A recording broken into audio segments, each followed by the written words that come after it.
जय योगेश्वर। मैं रीना कुमारी सिंह एक बाल कथा सुनाने जा रही हूँ जिसका नाम है कूदता मेंढक। गुण है धर्मचर। एक कपाट था।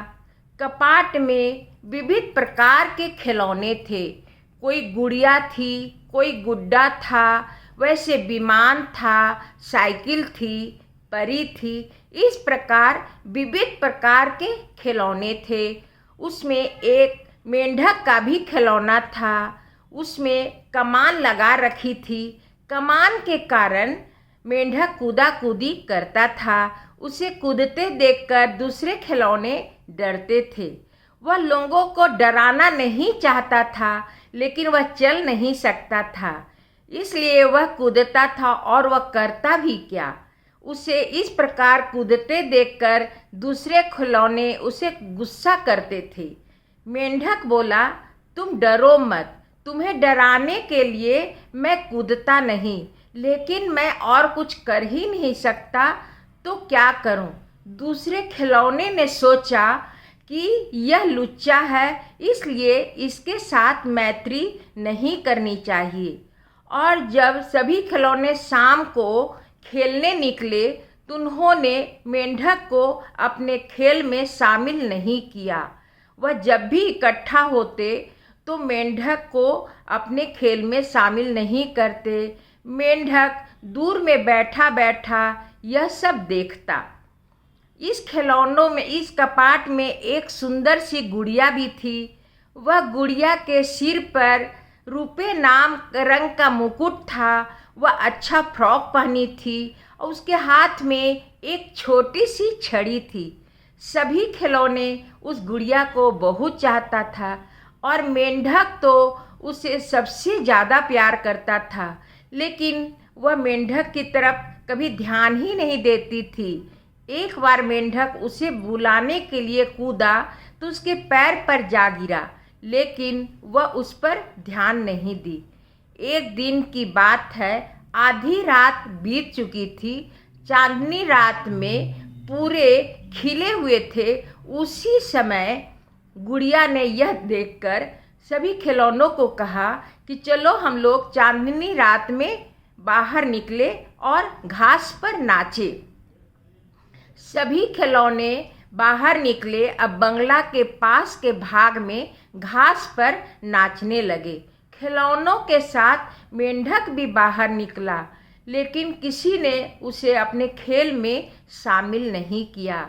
वह घास में कोने में बैठकर सब देख रहा था और मन में सोच रहा था कि मैं भी इस प्रकार नाच कूद सकता हूँ। लेकिन सभी खिलौने अपने में नाचने कूदने में व्यस्त थे। इसी समय आकाश में विचित्र धड़ाके की आवाज़ हुई।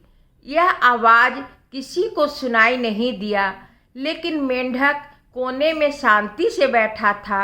उसे यह आवाज़ सुनाई दिया। उसने आकाश की ओर देखा। उसने देखा कि एक छोटा सा विमान घास के ऊपर भाग में चक्कर लगा रहा है।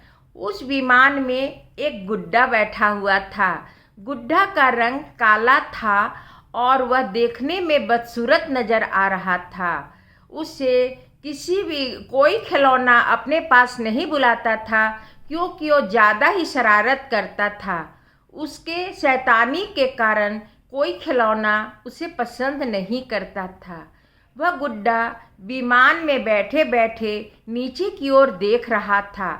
मेंढक ने सोचा कि यह गुड्डा विमान में उड़कर क्यों उड़ रहा है, निश्चित ही यह कुछ शैतानी करने के लिए आया है। और मेंढक ने जोर से जंप लगाई। इसी वक्त खिलौनों का ध्यान मेंढक की ओर गया और विमान पर भी गया, और सभी खिलौने आश्चर्य से इस देखने लगे।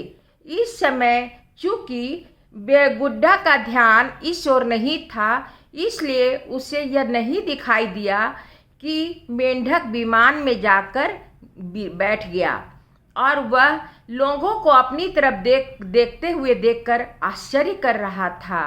गुड़िया जो थी वह समझ गई कि कुछ शरारत करने के लिए ही यह गुड्डा विमान लेकर आया है। उसी समय विमान के विमानी ने विमान को नीचे उतरा और गुड़िया के पास खड़ा किया। क्योंकि गुड्डे को प्यास लगी थी, इसलिए वह पानी पीने के लिए नल की ओर चला गया। तो मेंढक ने गुड़िया से कहा कि गुड़िया रानी, तुम डरो मत, हम विमान में बैठे हैं, मैं तुम्हारी मदद करूँगा। गुड़िया ने कही कि अच्छी बात है। इसी समय विमानी को भी प्यास लगा, वह भी विमान से उतरकर पानी पीने चले गया। तो मेंढक ने गुड़िया से कहा कि चलो आ जाओ तुम विमान पर, मुझे विमान उड़ाना आता है, हम तुमको लेके दूर चले जाएंगे और जब गुड्डा वापस चले जाएगा तो तुमको लेकर आएंगे। लेकिन यह इसकी बात चल ही रही थी, अब विमान पर गुड़िया जा भी नहीं सकी थी। तभी गुड्डा और विमानी लौटकर आ गया और वह लोगों ने गुड़िया को ज़बरदस्ती विमान में बिठा लिया और विमान उड़ाने लगा। मेंढक विमान के सीट के पीछे जगह में छिप गया था। आधी रात बीत चुकी थी और सुबह होने वाली थी और रात्रि भर के जागरण के कारण गुड्डा को नींद आ गया और वह सो गया। यह देखते ही मेंढक अपने जगह से बाहर निकला और गुड़िया को इशारा किया कि तुम आ जाओ और मेरे पीठ पर बैठ जाओ, मैं तुझे लेके नीचे कूद जाऊंगा।